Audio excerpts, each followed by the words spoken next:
அண்ணே ஆளு தனியா தானே இருக்கான், அன்னைக்கே முடிச்சு விட்டுலாம்னே. டவுட்டே இல்லடா தம்பி, இன்னைக்கே முடிச்சு விட்டுலாம். அந்த டோல் சேர்றா தம்பி. டேய் தம்பி, நான் ஒத்தாலே போதும் அவனை போறதுக்கு, நீ வெளிலவே வெயிட் பண்ணு. யாராவது வர்றாங்களா வாட்சா பண்ணு. அண்ணே விட்டுறாதானே இன்னைக்கு அவனை கொண்டுட்டு தானே வெளில வரணும்.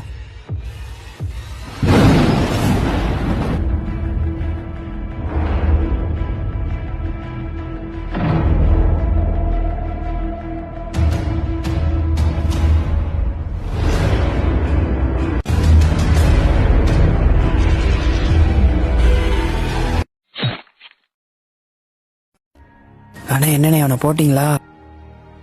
அண்ணே என்னண்ணே எதனா சொல்லுண்ணே, அவனை போட்டிங்களா இல்லையாண்ணே? இல்லடா தம்பி. அண்ணே என்னண்ணே இப்படி சொல்றீங்க? நான் கூட போய் போட்டு வரேன். அந்த டூல்ஸை கொண்டு என்கிட்ட. அவன் சாவுக்கெல்லாம் பயப்படவே இல்லடா தம்பி, அவனை போட்டு வேஸ்ட்ரா. அண்ணே என்னண்ணே சொல்றீங்க? அப்படி அவன் என்னண்ணே பண்ணான்? மாடிக்கு அவனை கொல்லலாம்னு சொல்லிட்டு போயிட்டேன் தம்பி. கத்தியெல்லாம் தூக்கிட்டான், சங்கு கிட்ட போயிட்டான். அவன் டிவி பார்த்துட்டு இருந்தான்டா. நல்ல சந்தர்ப்பம் தானே, அவனை அங்கேயே போய் போட்டு வேண்டியதானே. குக்கு